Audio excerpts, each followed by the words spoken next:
마태복음 4장 17절, 이때부터 예수께서 비로소 전파하여 이르시되 회개하라 천국이 가까이 왔느니라 하시더라.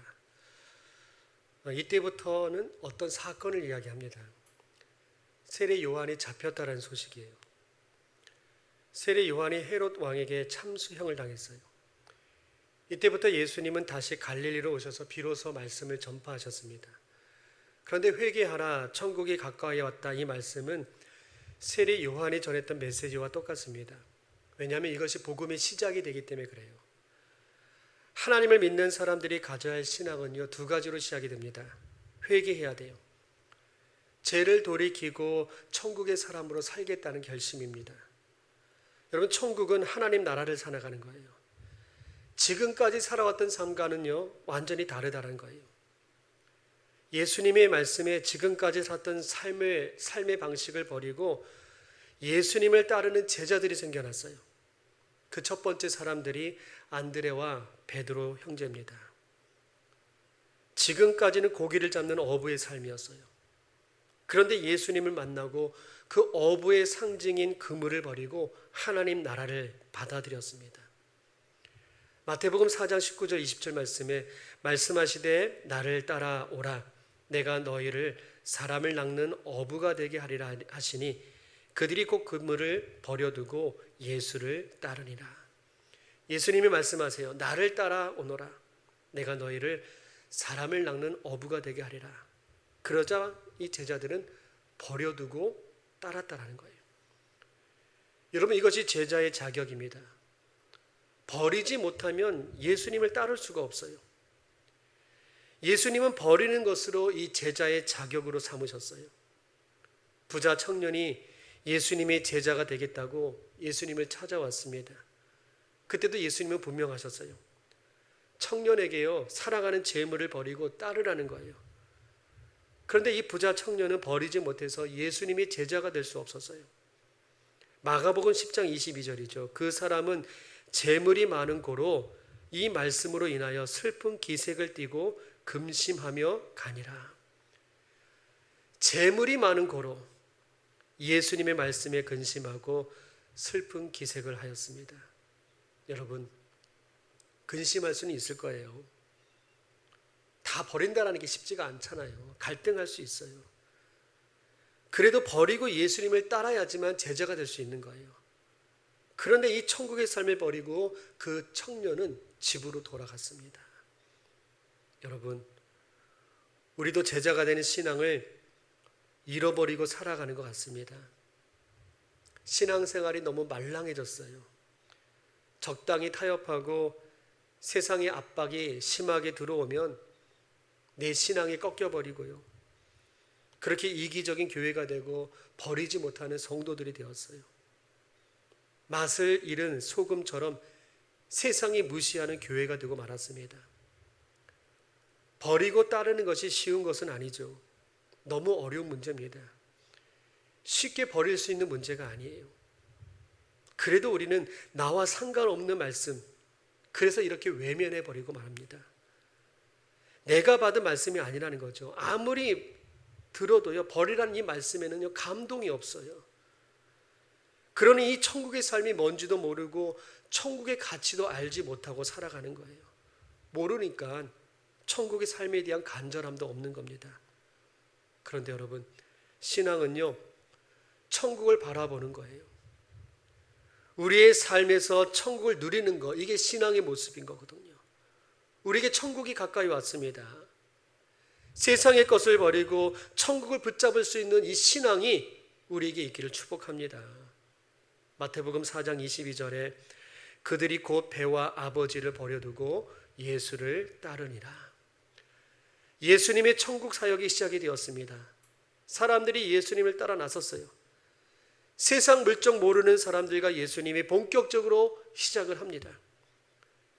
그런데 그렇게 드러난 첫 번째 모습이 바로 하나님 나라의 모습이었다라는 거예요. 마태복음 4장 23절 24절 말씀이에요.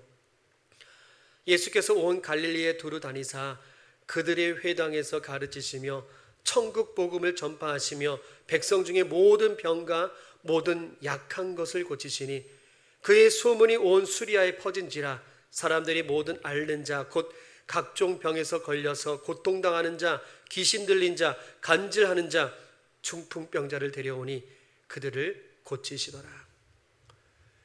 예수님은 모든 병과 모든 약한 것을 고치셨어요. 모든 앓는 자, 각종 병에 걸려서 고통당하는 자, 귀신 들린 자, 간질하는 자, 중풍병자를 고치셨어요.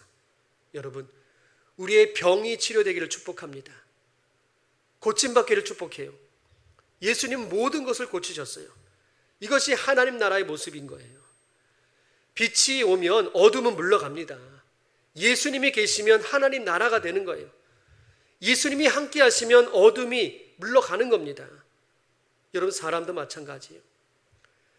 예수님이 계신 사람은요, 삶에서 하나님 나라가 세워지는 거예요. 그 사람 때문에 하나님 나라가 되는 거예요.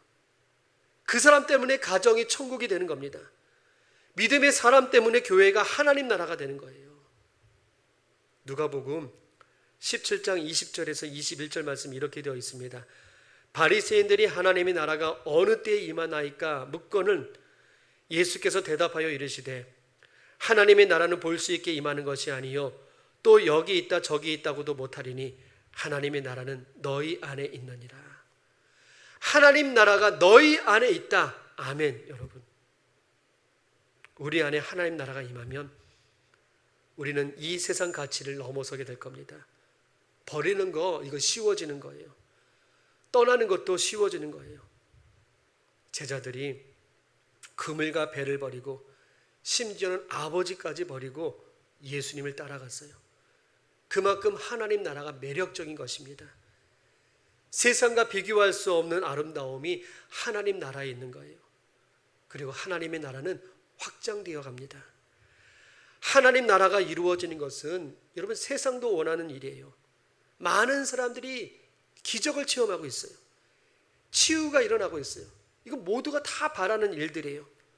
고침받기를 간절히 원하고 있습니다. 그러니까 모든 사람들이 하나님 나라를 원하고 있는 거예요.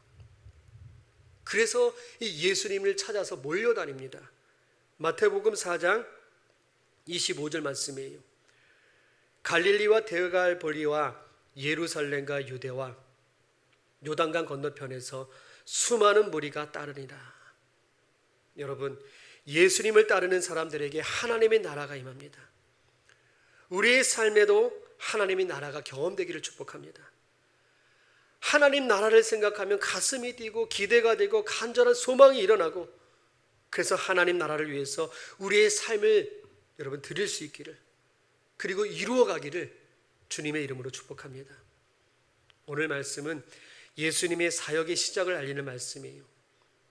이제 예수님에게는 3년이라는 짧은 시간이 주어졌어요. 마태복음 4장 12절에 예수께서 요한이 잡혔음을 들으시고 갈릴리로 물러가셨다가, 요한이 잡혔다는 소식을 들어요. 그런데 예수님은 물러가세요. 예수님의 길을 예비했던 요한이 잡혔다는 소식을 들었지만 예수님은 도와주지 않고 물러가셨어요. 여러분, 예수님은요, 내 기도를 들으시지만 물러가실 때가 있어요. 우리는 하나님의 일을 열심히 섬기지만 때로는 우리의 삶이 잡혀 있을 때가 있어요. 건강에 붙잡히고 물질에 붙잡히고 인간관계에 붙잡혀 살 때가 있어요.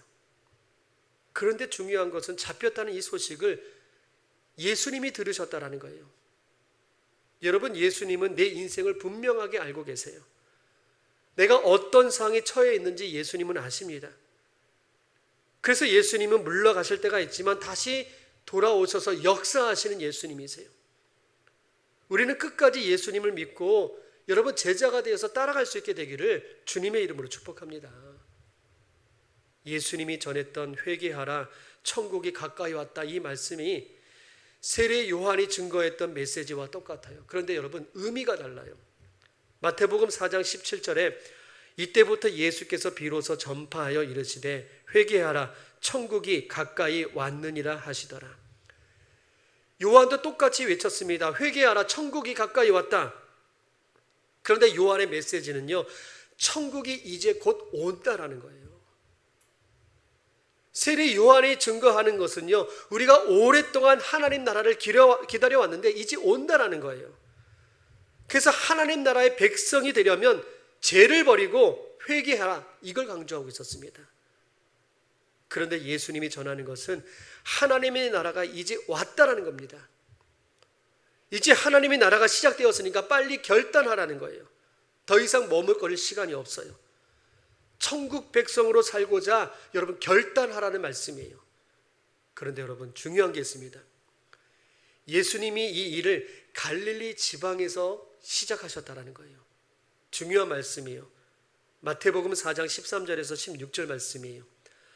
나사렛을 떠나 스불론과 납달리 지경 해변에 있는 가버나움에 가서 사시니 이는 선지자 이사야를 통하여 하신 말씀을 이루려 하심이라. 일러스되 스불론 땅과 납달리 땅과 요단강 저편 해변길과 이방의 갈릴리여, 흑암에 앉은 백성이 큰 빛을 보았고 사망의 땅과 그늘에 앉아있는 자들에게 빛이 비추었다 하였느니라. 여러분, 갈릴리는 가난한 곳이고 이스라엘의 변두리입니다. 그래서 어렵고 힘든 사람들이 모여 사는 곳이 갈릴리예요. 매일 범죄가 일어나요. 매일 싸움이 일어나요. 정말 살아가는데 힘든 곳이 바로 이 갈릴리입니다. 이 갈릴리 사람들은요, 유대인이지만 이스라엘에서는요, 이 유대인으로 인정하지 않았어요. 그래서 이 유대인들은 갈릴리 사람들을요, 절대로 유대인 이렇게 부르지 않아요. 꼭 갈릴리 사람, 갈릴리 예수 이렇게 부르면서 무시했었습니다. 그 이유가 갈릴리 사람들은요, 가난하고 교육도 받지 못해가지고 사는 것도 험악하게 살아가는 그런 사람들이기 때문에 그래요. 여러분, 예수님이 복음을 전하기 시작한 것은요, 이렇게 유대인들 중에서 가장 가난하고 천대받고 소외받는 곳에서 복음이 시작되었습니다. 예수님은 예루살렘에서 복음을 시작하지 않으시고요, 갈릴리에서 시작하셨어요. 그 이유는요, 복음을 듣고 가장 잘 반응하는 사람들이 갈릴리 사람들이기 때문에 그래요. 예루살렘의 유대인들은요, 자존심이 강했어요. 이스라엘의 중심에 살고 있다는 자부심이 있었어요. 예루살렘 성전이 있었어요. 신앙의 중심이고 왕이 있었기 때문에 정치의 중심입니다. 그래서 예루살렘 사람들에게는요, 하나님의 나라 이거 의미가 없었어요. 하나님의 나라가 아니어도, 천국이 아니어도 지금 살아가는데 문제가 없다라는 거예요. 불편하지 않다라는 거예요. 여러분, 예수님은 그런 사람들을 붙들고 오래 씨름하지 않으셨습니다. 예수님에게 주어진 시간이 얼마 없으셔가지고 복음을 받아들이는 사람들, 복음을 반기는 사람들, 그들에게 복음을 전하셨고 그런 사람들을 제자로 삼으셨던 거예요. 여러분, 복음의 역사는요, 지금도 동일합니다. 받아들이는 사람의 마음에 따라서 열매 맺는 사람이 있고 열매 맺지 못하는 사람이 있는 거예요. 복음을 받아들이지 못하면 열매를 맺지 못해요. 근데 어떤 사람은 30배, 60배, 100배의 열매를 맺는 사람들이 있는 거예요. 여러분, 먼저 우리의 것을 비워야 됩니다.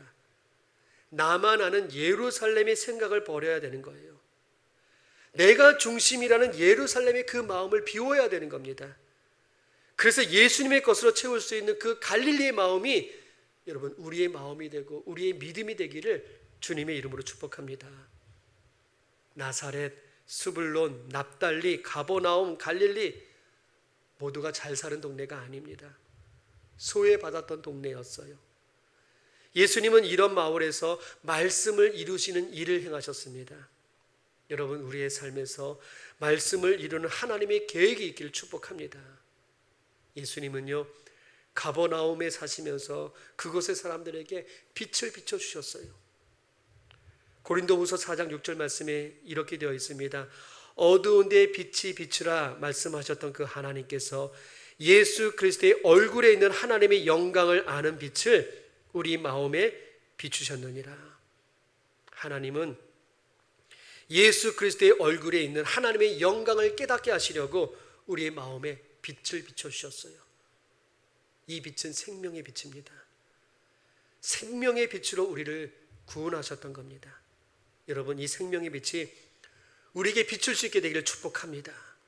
우리의 썩은 얼굴, 썩은 마음, 분노하는 마음, 상처받는 이 마음에 생명의 빛으로 치유가 되고 기쁨이 있고 자유가 있는 그런 믿음이 있기를 축복합니다.